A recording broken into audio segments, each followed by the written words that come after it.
Hi guys, and how are you doing? How is your week? I hope you have a really good week and it's gonna be the same the days ahead, and then the weekend is coming. So hooray! I cannot wait for it, to be honest. Lately I planned a bit my weekends to be more relaxed and leave the work during the week, so I can get some more rest and more relaxing time. I quite need it. Anyway, welcome back to the lessons of healthy baking. I hope you saw the previous two videos and that you liked them, of course, and that you found them really useful. So the first video was about the gluten-free flour and the novelty in the field, which is the plantain flour made out of green bananas. And then the next week I talked about a substitute of the sugar, the refined white sugar, which is a coconut sugar. It has many advantages for our body, for the human body, and it's really good, tastes really good. It has a caramel flavor, so goes pretty well in the cakes as well. In case you don't know me and you haven't seen any of my videos or any of my posts or anything at all, my name is Raluca Negra and I'm a baker for more than 6 years. With these videos I want to achieve more awareness and education in this field, because I really believe there's quite a lack of it, and you have plenty of information on the internet, of course, but the thing is you need to filter them, you need to see which one is reliable, and the problem is that most of them are not really complete. So you find an information here and there, but then you need to filter it really well and complete it with information from somewhere else to have a full image of the subject that it's about. I'm allergic to peanuts, I'm allergic to wheat flour, and I'm allergic to eggs, besides probably other things and maybe also food intolerance. So when I started changing my diet and my lifestyle, in the end, I had a little bit of a problem because I didn't know exactly what to use instead of the products that I cannot eat anymore, and how to use them, first of all. I even made a cake. The first cake I made with a gluten-free flour, I made it plain with rice flour. I thought it will be exactly the same effect as with wheat flour, but it's not. It was very dense, it was hard to cut, it was a bit, it wasn't as a proper dough, which is soft and moisty and very nice. So then I decided that I need to learn many things about it and about the substitutes, how to replace them, how to use them. And I thought that many people have the same problem. They have either allergies, intolerance, food intolerance, or many other diseases that don't allow them or restrict their food, their daily eating habits in the end. Because when you have a food intolerance or an allergy or diabetes or any kind of sickness, you cannot eat as you would eat before you found out. You cannot eat the normal way. You cannot eat sugar, for example. You cannot eat wheat flour, normal flour, gluten-containing flours. You cannot eat many things. Or if you want to have a healthy lifestyle or a different lifestyle, you need to change many things related to your diet and to the food that you consume, of course. So I thought that many people have the same problem that I have, and that they don't know how to replace the ingredients, how to use them, and which are their benefits in the end for their own health. So basically this is what I want to do through these videos, create awareness and knowledge on this subject, and especially on healthy baking, of course.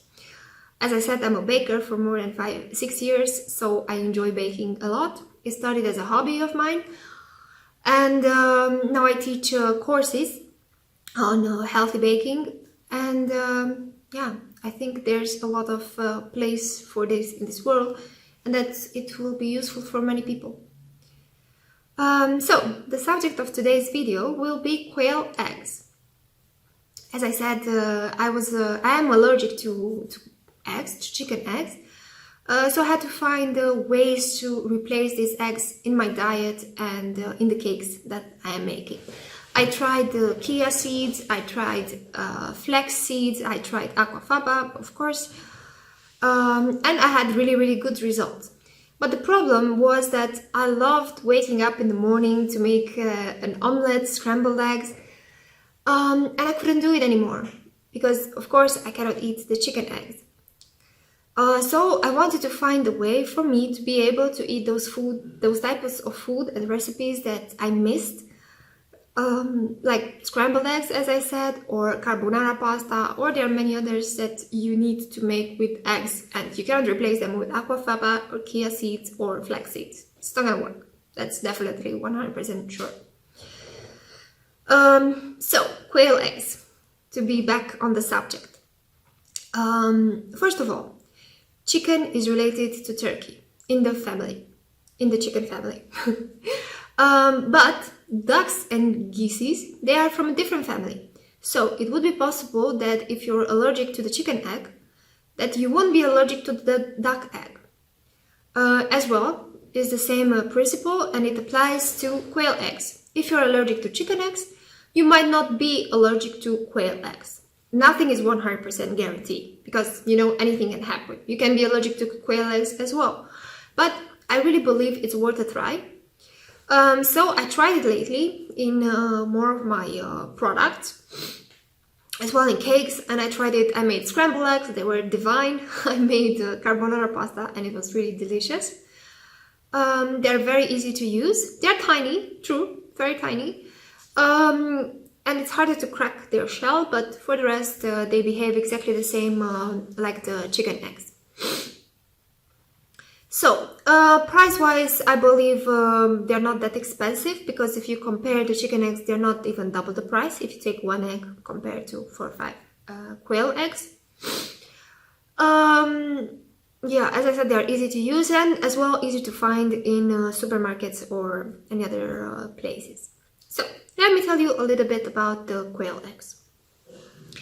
If you think about from a nutritional point of view, the quail eggs are richer than the chicken eggs.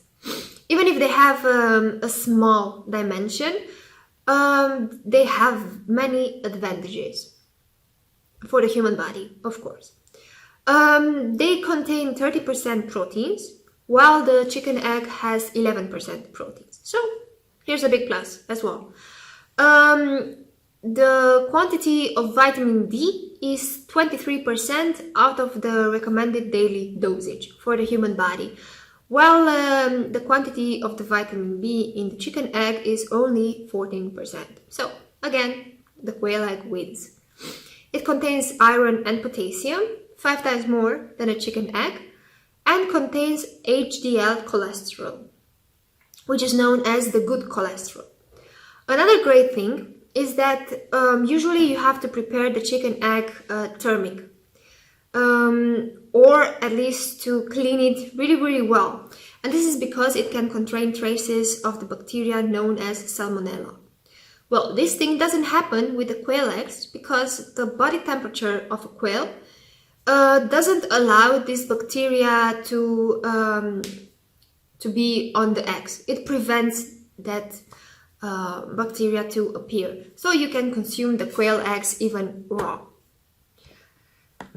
So, more about the benefits of quail eggs. First of all, it can regulate the cholesterol from the blood. As I said, it contains an amount of HDL cholesterol.